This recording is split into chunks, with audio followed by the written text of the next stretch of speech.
오늘은 하나님은 나의 목자가 되신다. 이 말씀을 통해서 하나님이 여러분의 목자 되심을 말씀으로 계시해 주실 것입니다. 신앙이 좋은 어느 고등학생이 자기 반 친구들을 전도하기 위해서 기도하는 도중에 한 지혜가 생겼습니다.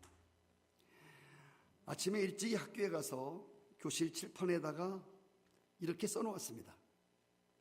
예수 그리스도가 해답이다. 이런 글을 크게 써놓았습니다. 우리 이제 학생들이 이제 교실에 들어오면서 그 칠판을 주목하기를 바랬습니다. 그런데 하나 둘씩 학생들이 들어오면서 칠판에 글씨에 관심이 없는 겁니다. 그런데 어느 한 학생이 칠판을 한참 쳐다보다가 칠판 앞으로 나가서 예수 그리스도는 답이다 라고 쓴 그 글 밑에다가 이렇게 썼습니다. 예수 그리스도가 해답이면 문제는 무엇이냐? 예수 그리스도가 답이라면 문제는 뭐냐? 이런 글을 써놓았습니다. 시편 23편은 요한복음 3장 16절만큼이나 잘 알려진 말씀입니다. 시편 23편은 결혼식장에서도 쓰이는 말씀이고 장례식장에서도 쓰이는 말씀이에요. 군대 가는 아들에게도 병들어 있는 사람에게도 사업을 경영하는 사람에게도 누구에게나 해당되는 말씀입니다. 시편 23편은 여호와는 나의 목자시니 내가 부족함이 없다. 이렇게 시작합니다. 이 말씀을 좀 세련되게 좀 현대적인 감각으로 이야기한다면 하나님은 나의 인생의 해답이시다. 이렇게 얘기할 수 있겠습니다. 시편 나머지 2절부터 6절까지 9절 9절은 하나님이 어떻게 우리의 인생들의 문제에 대해서 구체적으로 해답이 되시는지에 대해서 설명을 해주고 있습니다. 여호와는 나의 목자시니, 이 말은 히브리 말로 여호와 로이라는 단어입니다. 여호와와 로이가 합성해서 만들어진 여호와는 나의 목자시다. 여호와 로이. 성경에 여호와 로이라고 여호와는 나의 목자시다라고 하는 표현이 약 60회 정도 등장하고 있습니다. 하나님이 목자시다면 그분이 거느리는 어떤 양이 있다는 겁니다. 창조주가, 조물주가 목자라면 과연 누가 양일까요? 하나님이 창조주가 목자인데 양은 누구냐 말이에요. 여기서 양은 모든 인생들을 가리킵니다. 양들이 겪고 있는 문제가 바로 인생들이 겪고 있는 문제라는 것입니다. 여호와 로이 되신 하나님은 우리 인생들이 겪고 있는 모든 문제, 아들, 딸, 앞길, 사업, 건강, 여러분의 장래, 어떤 문제라도 여호와 로이 되신 하나님은 문제의 해답이 되십니다. 학생이 칠판에다가 썼던 하나님이 답이라면 과연 인생들의 어떤 문제에 대해서 하나님이 답이신가? 하나님이 답이시라면 어떤 인생들의 문제에 대해서 해답이 되시는가? 양인 인생들의 문제가 뭐냐고 하는 것입니다. 오늘 이 본문 말씀 속에서 양들의 문제가 우리의 문제입니다. 왜? 우리가 그분의 양이기 때문에 그래요. 근데 오늘 말씀에서 가장 먼저 떠오르는 게 양들의 문제, 인생의 문제 중에서 첫 번째가 두려움이라는 문제입니다. 누구나 경험하는 보편적인 문제는 불안과 두려움의 문제입니다. 직장에서 해고당하지 않을까? 자녀들이 제대로 잘 자라줄까? 나의 미래는 어떻게 펼쳐질까? 온갖 우리 안에 잠재된 두려움이 우리 인생들을 불안하고 두렵게 만든다는 것입니다. 양이라는 동물은 원래 아주 겁이 많은 동물이에요. 다른 모든 동물들은 아주 조그마한 것까지, 개미까지, 진드기까지 자기를 보호하는 방어 무기가 있고 공격 무기를 가지고 있습니다. 그런데 양에게는 자신을 보호할 만한 방어 무기도 없고 양은 공격 무기도 없는 동물입니다. 그래서 양은 늘 초조해하고 불안해하는 동물입니다.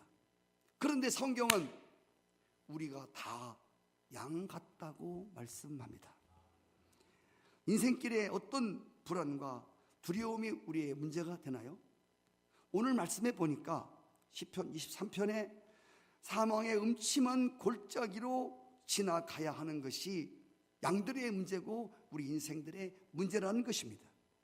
모든 인생들의 인생길에서, 인생 여정에서 피할 수 없는 것이 바로 사망의 음침한 골짜기, 곧 죽음이라고 하는 것입니다. 사망의 음침한 골짜기는 늘 죽음이 서려 있는 그런 환경을 말하고 있습니다. 인생살이 가운데 예고 없이 찾아오는 사고, 재난들, 화재, 질병, 이 모든 것들이 다 사망의 음침한 골짜기이며 사망의 그림자라고 할 수 있습니다. 이스라엘 땅의 지형을 살펴보면 제일 높은 곳은 예루살렘이고 제일 낮은 곳은 사해바다입니다. 예루살렘에서 사해바다로 가는 그 광야길 중에 거기에는 아주 가파르고 깊은 계곡들이 도처에 서려 있습니다. 비가 오는 우기 때에는 깊은 수렁들이 많은데 거기 한번 빠지면 4, 5m 되는 깊은 수렁도 있습니다.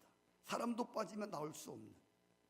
그래서 양들이 유대 광야를 통과할 때 예측할 수 없는 이 죽음의 그림자들이 여기저기 도사리고 있기 때문에 조심스럽게 가야 합니다.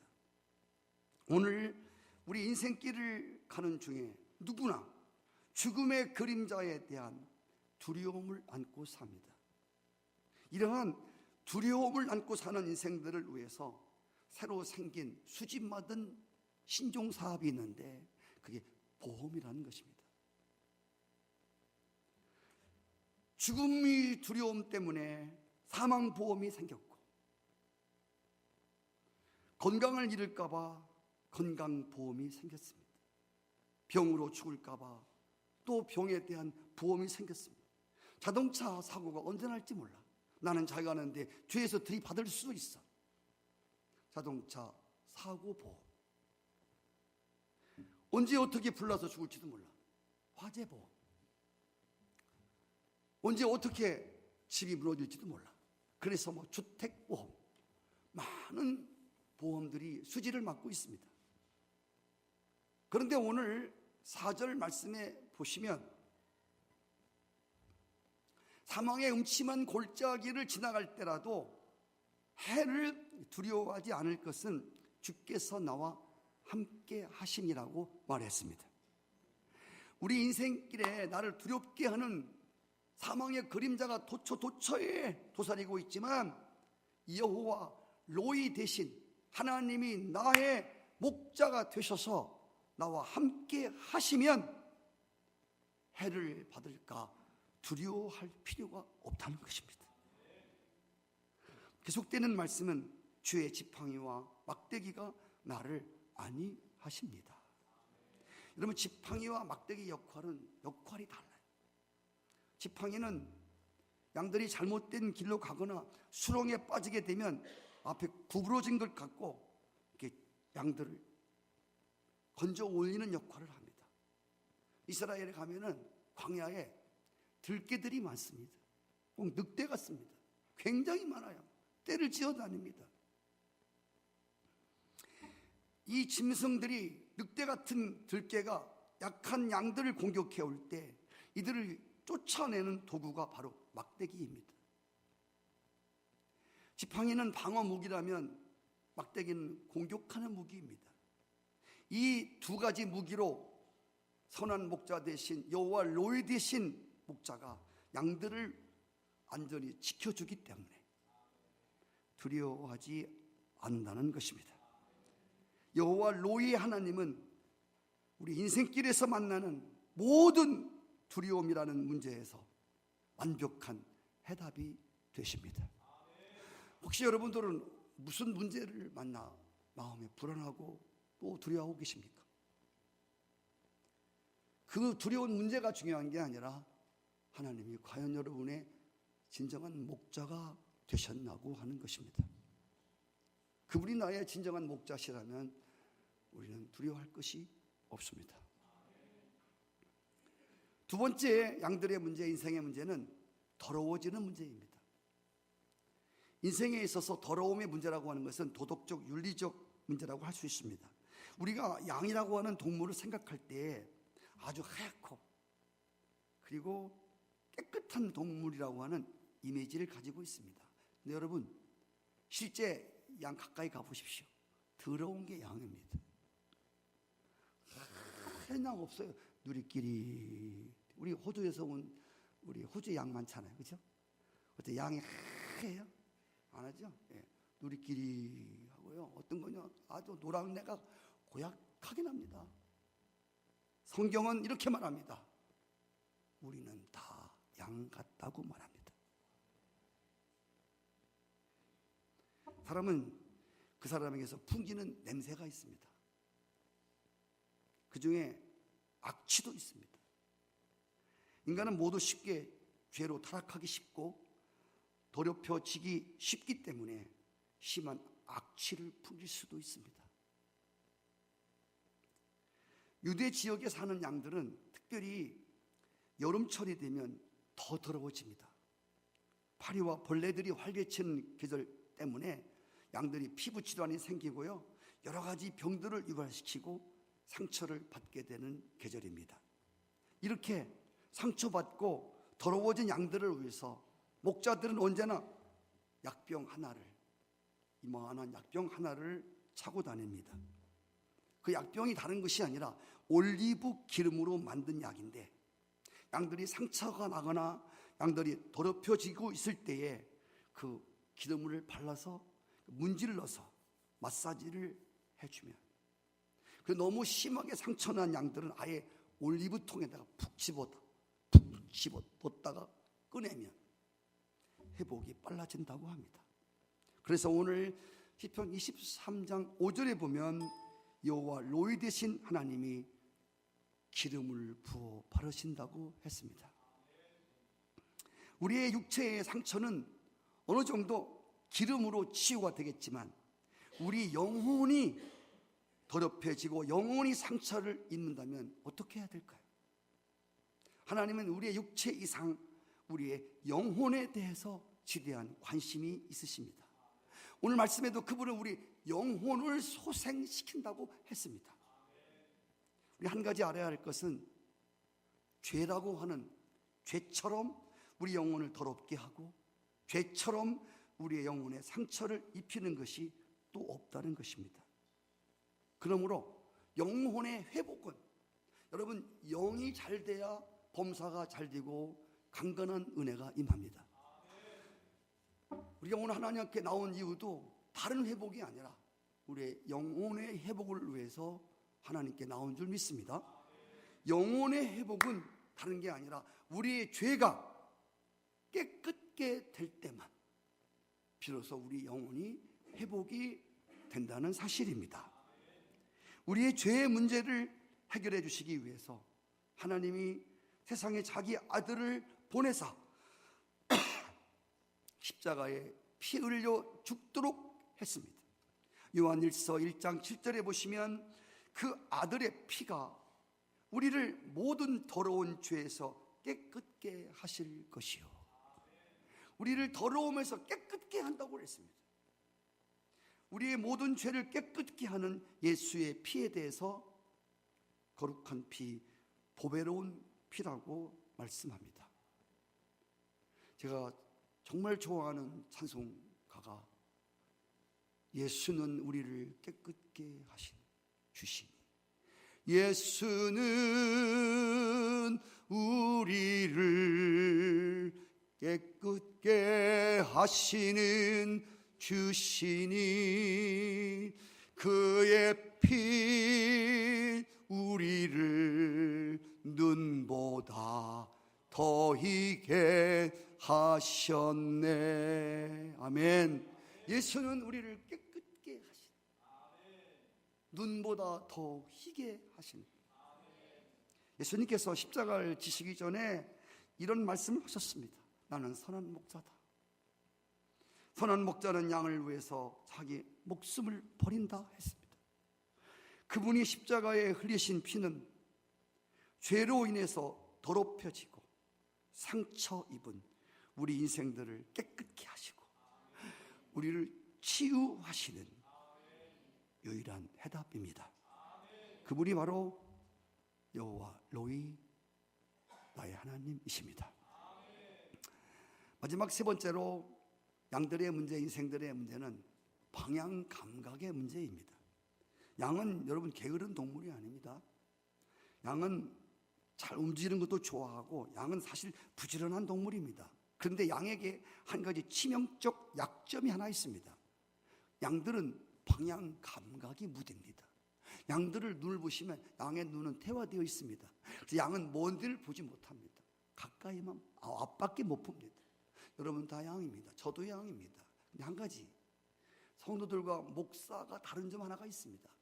목사가 아무리 부족하고 실력이 부족하고 능력이 부족하더라도 하나님이 세운 종들에게는 양들이 보지 못하는 것을 봅니다. 제가 성도들을 오래 30년 이상 동안 목회해보지만 아무리 기도를 많이 해도 양들이라 먼 데를 보지 못합니다. 이 교회의 앞날을 보지 못합니다. 나의 앞으로의 모습을 많은 사람들이 보지 못합니다. 그런데 놀라운 것은 하나님이 목자에게는 할렐루야 앞으로 되어질 것들을 계시하십니다. 그래서 목자는, 인도자는, 목사는 비전너리입니다. 하나님이 주신 앞에 서 있는 비전을 제시해 주는 거예요. 그래서 양들을 그리로 이끌어가는 것입니다. 할렐루야. 양들은 그렇게 길 눈이 어두워요. 그래서 소나 개나 말이나 다른 동물들은 집을 나갔다가도 자기 발로 찾아 돌아와요. 그런데 양은 한번 집을 나가면 방향 감각이 없어요. 어떤 분들은 차 운전을 해도 간 길을 그대로 또 오는데 길치라나 길 눈이 어둡다나 그런 분들이 있어요. 그런 분들은 조심하셔야, 운전할 때 잘 보셔야 돼요. 근데 여러분 양들이 그래요. 양들은 한번 나가면 다시 그 길을 오지 못해요. 목자가 인도하지 않는 한은 다시 자기 발로 자기 집도 찾아올 수 없는 게 양이란 말이에요. 그런데 성경은 우리가 다 양 같다는 것입니다. 우리 한국 사람들은, 저도 그렇지만 아주 빠른 것을 좋아합니다. 빨리빨리 유명한 민족입니다. 빨리 라면도 한 3분이면 끓는데 1분 30초짜리 컵라면에다가 빨리 먹어야 돼. 빨리 먹는, 빨리 가야 되는, 빨리 해야 되는. 그런데 이 현대인들은 빠른 것을 좋아하면서도 이 방향 감각을 상실하고 방향을 잃어버렸어요. 개미에게 이 더듬이를 떼어버리면 개미가 어디로 갈지 몰라도 왔다 갔다. 어렸을 때 장난감 없을 때 잠자리 날개 자르고 개미 더듬이 잘라갖고 풍뎅이 또 목 확 비틀어갖고 그때 놀던 때가 있었습니다. 근데 개미가요, 더듬이 없으면요, 더듬이는 방향을 가는 거거든요. 이게 레다. 그래서 개미는 이쪽, 저쪽으로 할까 결정하는 건데, 이걸 떼어버리면 개미가 정신없이 왔다 갔다. 성도 여러분, 현대인들이 빠른 것을 좋아하지만 방향 감각을 상실하고 방향을 잃어버리면, 여러분 길 가다가 길을 잃어버려 봐요. 그럼 뺑뺑 돌잖아요. 시간도 많이 걸리고 에너지 많이 걸리고 휘발유 많이 들고 고생하고 헤매는 겁니다. 늘 말씀드리지만 중요한 것은 빨리 가는 속도보다도 어디로 가는가, 방향이 훨씬 중요하다는 것입니다. 어디로 가야 할지 모르면서 빨리빨리. 우리나라 그 기업인이 미국에 갔대요. 미국에 가서 공항에 내리자마자 택시를 잡아갖고 그 택시 운전사한테 영어로 빨리 갑시다 그랬대요. 그랬더니 이 택시 운전자가 엄청 빨리 가더래요. 근데 이제 보니까 자기가 가야 되는 길로 가는 게 아니라 딴 데로 가더래요. 그래서 우리 한국 기업인이 정중하게 물었답니다. 기사님, 지금 어디로 가시는 겁니까? 이게 그 미국 택시 기사가 이렇게 말했습니다. 정중하게, 손님, 택시를 타자마자 빨리 가자고 그랬지 어디로 가자고는 말씀하지 않았습니다. 그래서 이제 빨리 가는 겁니다. 어디로 가야 하는지도 모르는데 빨리 가는 겁니다.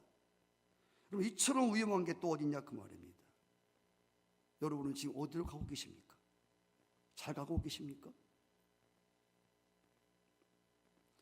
우리는 다 양 같아서 그릇 행하여 이게 맞는지 안 맞는지도 모르면서 내 길을 가는 인생들이 많습니다.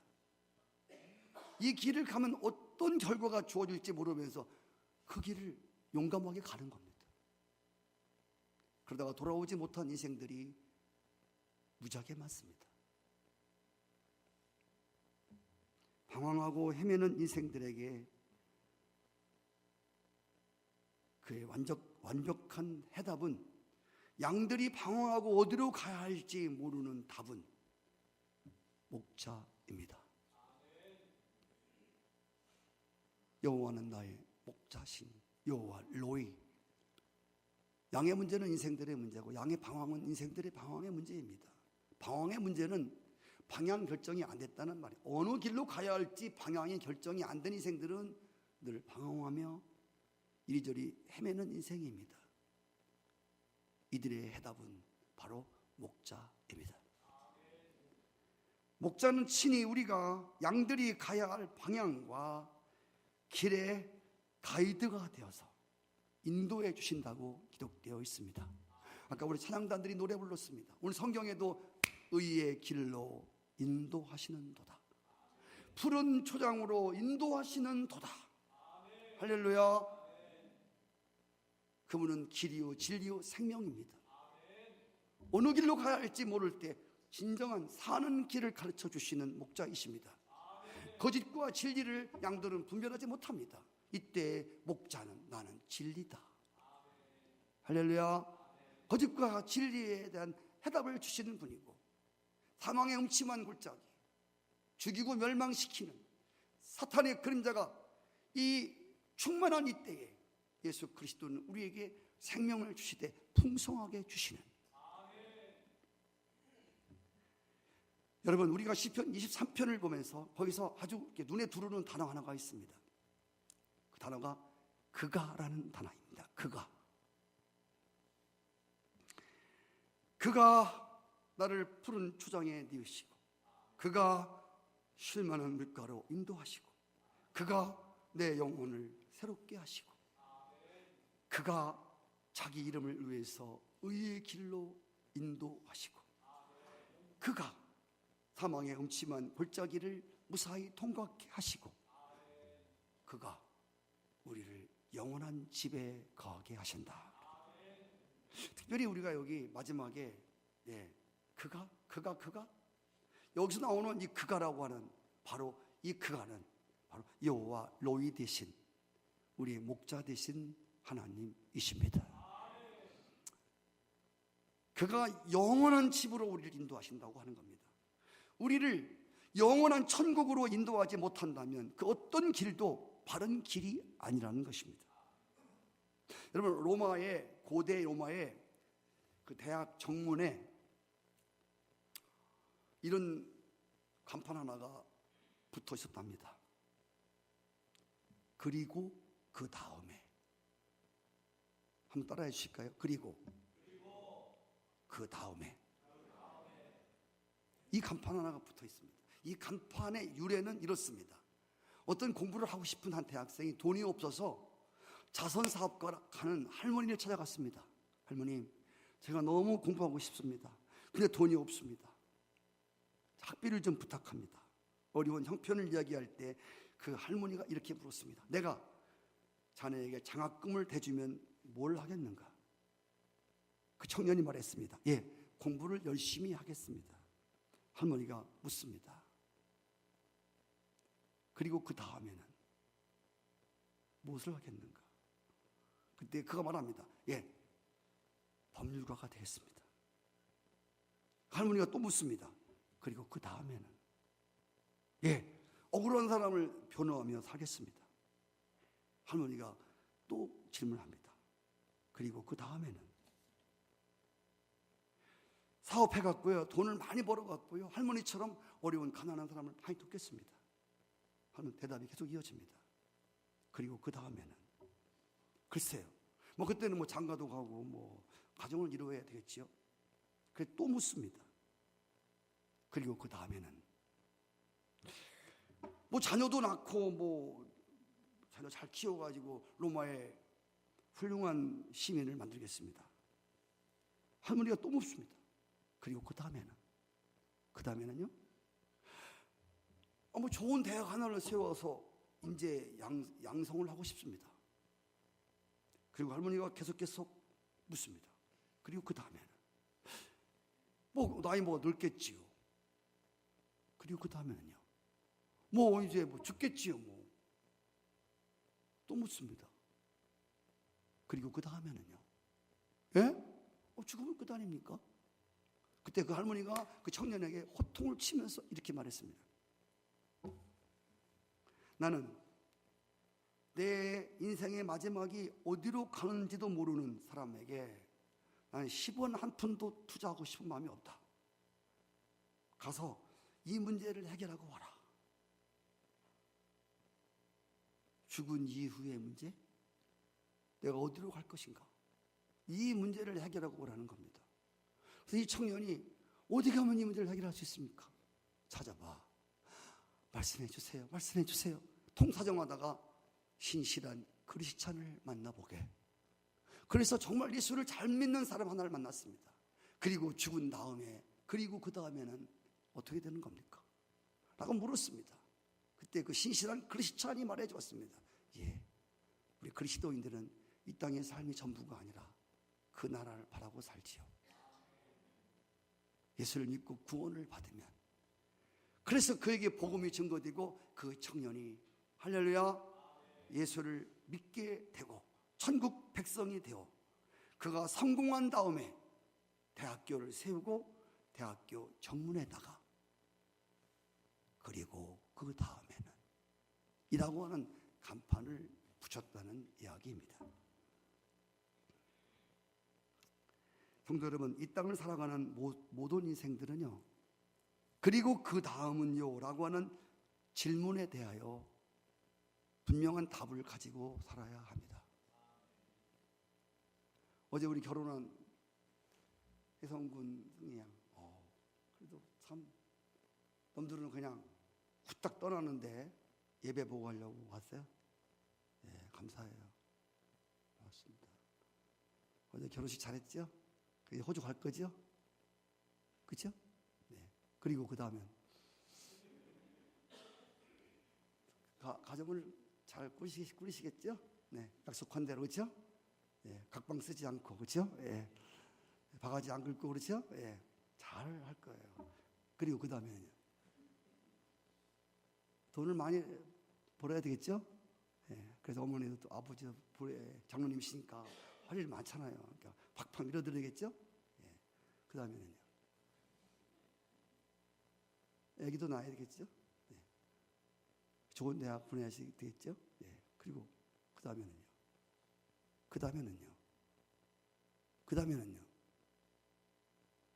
여러분들은 하나님 앞에 나와 어떤 기도를 드리십니까? 하나님, 우리 아들 잘 되게 해주십시오. 하나님, 내 사업 잘 되게 해주십시오. 중요합니다. 그리고 다음에는 내가 잘 되게 해줄게. 하나님 묻습니다. 그 다음에는 성공해서 뭐 어려운 사람 돕고 뭐 교회도 섬기고. 그리고 그 다음에는 여러분, 그리고 그 다음에라고 하는 이 질문의 문제가 해결되지 않으면 이 땅에서 아무리 출세하고 명예를 가지고 많은 재력을 갖고 있을지라도 그는 결코 성공한 인생이 될 수 없다는 사실을 아셔야 합니다. 할렐루야. 내가 여호와의 집에 영원히 거하리로다. 아멘. 그가 나를 푸른 초장으로 이 땅에서 잔잔한 시냇가로 잘되게 해주시고, 사망의 엄침한 골짜기에서 해받지 않게 해주시고, 죽음을 두려워하지 않게 해주시고, 그리고 나중에 나를 영원한 하나님의 집에 인도하시리라. 영원히 내가 그곳에 살리로다. 여러분, 이 문제에 답을 주시는 분은 딱 한 분입니다. 그분이 여호와 로이, 하나님이 나의 목자 되신 그분이십니다. 여러분에게 던지고 싶은 질문은, 여러분의 인생길에 있어서 하나님이 여러분의 여호와 로이십니까? 아멘. 찬양하시겠습니다.